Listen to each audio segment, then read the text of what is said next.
Comment j'ai réussi à donner 118 prospects acquéreurs en 30 jours à cet agent immobilier? En fait, justement, c'est ce que je vais parler aujourd'hui dans cette petite vidéo. Euh, pour justement ces résultats-là, voici la campagne sur Facebook. J'ai fait une capture d'écran. Donc, c'était 118 prospects, 2,72 € par prospect. Et ça, c'était une campagne à la frontière luxembourgeoise avec des maisons à moins de 350 000 euros à 10 minutes du Luxembourg. Donc, ça, c'était la zone. Et on a eu un budget par jour quotidien de 20 euros. Donc, voilà, juste pour vous dire, ça, c'était fait en 30 jours. Les résultats, ils étaient assez cool.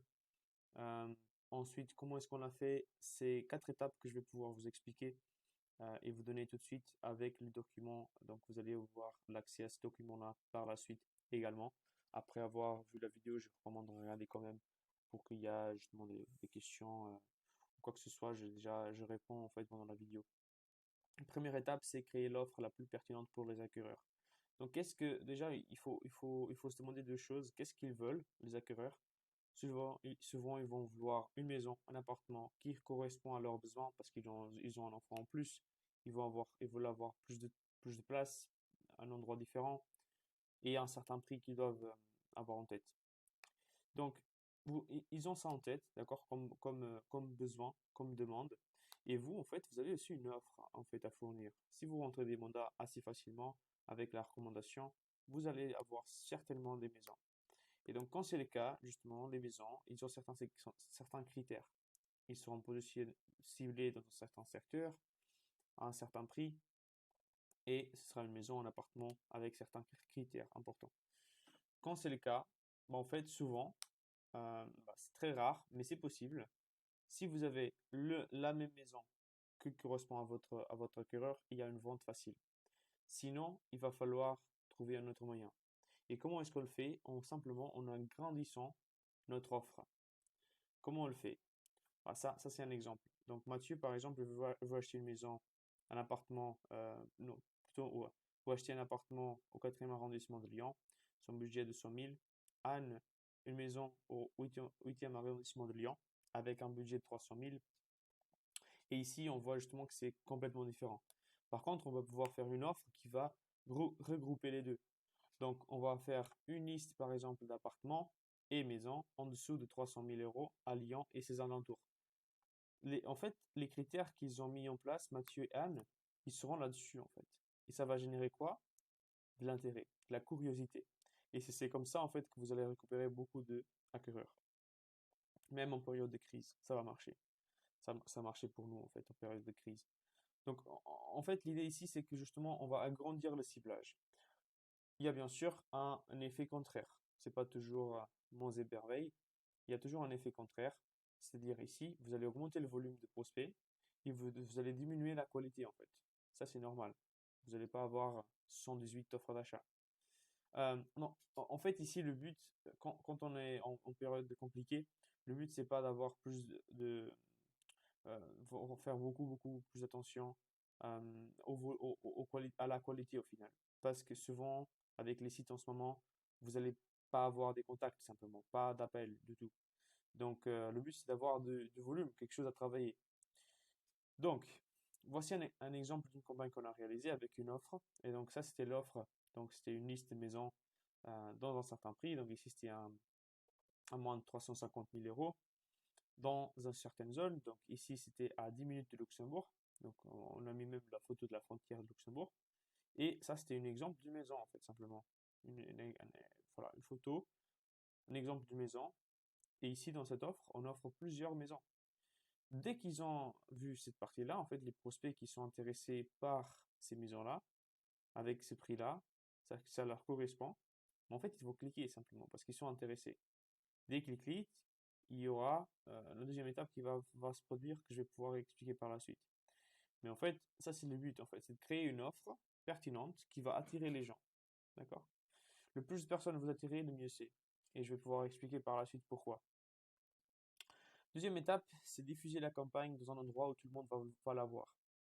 Je dis ça parce que souvent les personnes ils sont encore sceptiques d'utiliser les réseaux en fait, des réseaux, enfin des réseaux simplement sociaux comme Facebook, Instagram, TikTok, YouTube, ils sont sceptiques de les utiliser parce que peut-être ils ont utilisé une première fois de la mauvaise manière et ça n'a pas bien marché et du coup ils ne veulent pas essayer. Et ça, c'est un problème parce que ça vous bloque de faire quelque chose d'extraordinaire. Parce que je sais qu'il y a beaucoup de prospects, d'agents immobiliers en fait, qui font énormément d'argent avec juste les réseaux. Et le cas idéal, c'est l'agent immobilier le plus connu au monde, c'est Ryan Serrant. Bah, lui, en fait, il a grandi avec les réseaux. C'est comme ça qu'il a commencé à grandir. Et donc, en fait, je dis ça pourquoi? Parce que les sites d'annonces, il n'y a pas beaucoup de personnes qui regardent à chaque fois les sites d'annonces. C'est très rare d'avoir quelqu'un qui est 3 heures par jour dans les sites d'annonces. Par contre, ce qui n'est pas rare du tout, c'est de voir des gens qui sont dans les réseaux 3, 4, même jusqu'à 6 heures par jour dans Facebook, Instagram, TikTok, tout ça en fait. Et c'est là que vous allez pouvoir bénéficier de plus de prospects. D'accord? Et donc, en fait, sur les réseaux, vous allez avoir trois différentes options de les utiliser. La première option, c'est comme tout le monde l'utilise, c'est vous allez vous allez publier un post normal et les personnes, quelques exemples un pourcentage de votre audience va voir cette publicité, ce post en fait. Le problème, c'est qu'en ce moment, en fait, avec Facebook, il y a tellement de contenu, ils vont juste montrer à 0,5% en moyenne de vos abonnés. Ce qui veut dire que personne ne va le voir au final. Et c'est pas optimum, d'accord? Deuxième option, c'est de contrarier la première option. C'est-à-dire, il n'y a pas beaucoup de personnes qui regardent, alors je vais booster mon post pour avoir plus de personnes qui regardent. Voilà, vous allez avoir beaucoup plus de personnes qui vont voir votre post, donc votre offre. Et par contre, le problème, c'est qu'ils vont pouvoir juste réagir, mettre des commentaires souvent ou des likes. Et après, vous n'allez pas vraiment avoir leur contact, leur numéro de téléphone, leurs emails, leur nom, prénom. Souvent, c'est le cas, mais c'est pas pratique. Et toutes les personnes qui ont regardé et qui n'ont rien fait, vous allez les perdre, vous n'allez pas les avoir. Et c'est là, en fait, on aura la troisième option, qui c'est justement utiliser Meta Ads. Meta Ads, justement, vous allez pouvoir créer une campagne publicitaire.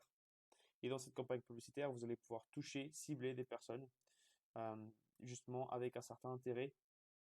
Et moi, je pourrais toucher là-dessus plus en détail dans une peut-être plus longue vidéo.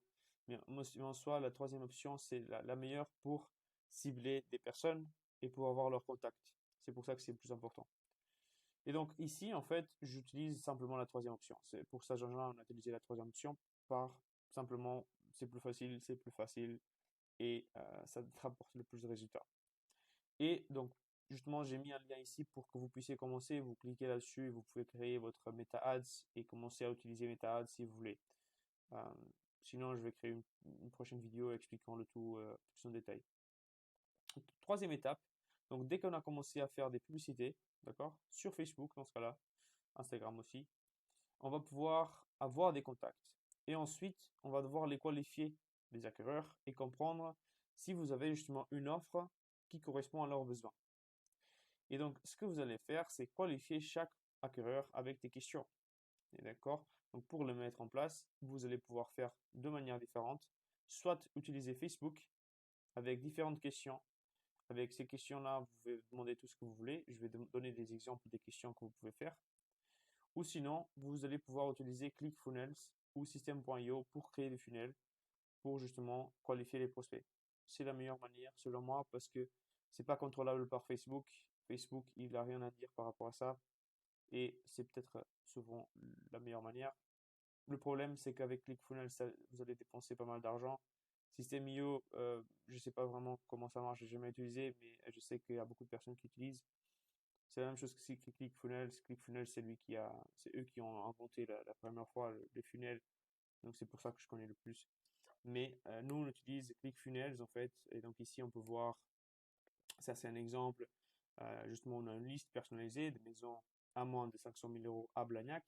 Ben, en fait, on a plusieurs questions par la suite. Après, voilà, on a quelques avis, on a un peu des trucs plus personnalisés. Mais le plus important ici, c'est d'avoir ces formulaires-là avec des questions à demander. Et donc, dans ces questions-là, par exemple, on va demander si c'est la première fois qu'ils achètent la maison. Si ils disent que oui, bah alors peut-être ils louent la maison. ils sont en train de payer un loyer. Sinon, souvent, ils ont une maison à vendre aussi. Et donc, vous pourriez avoir justement des vendeurs et des acquéreurs avec le même contact, ce qui est la meilleure chose à avoir. Ensuite, vous allez demander justement dans combien de temps est-ce ils pensent à changer de logement, donc à acheter un logement. Quel est le prix d'achat estimé, donc pour la maison qui leur correspond. Si les gens ont déjà vu la banque, les chambres, et j'ai pas encore mis plus de détails, mais vous pouvez vraiment aller plus en détail sur la surface, sur les toilettes, parking, l'extérieur, s'ils ont un jardin, s'ils vendent un jardin ou pas. Toutes ces informations-là, vous pouvez les demander également, d'accord, avec un formulaire en spécifique. Et ensuite, bien sûr, vous allez avoir les informations personnelles, prénom, email, téléphone. Euh, Dès que vous avez ça, ben, en fait, quatrième étape, et ça c'est la plus importante, et c'est celle que les agents ne sont pas prêts à le faire. Et c'est là en fait on voit la différence entre des bons résultats sur Facebook et des mauvais résultats. C'est entrer en contact le plus rapidement possible et avoir un suivi derrière chaque prospect. Ça c'est le plus important. Donc pourquoi je dis ça? Parce que c'est ça en fait ce qui va convertir en rendez-vous.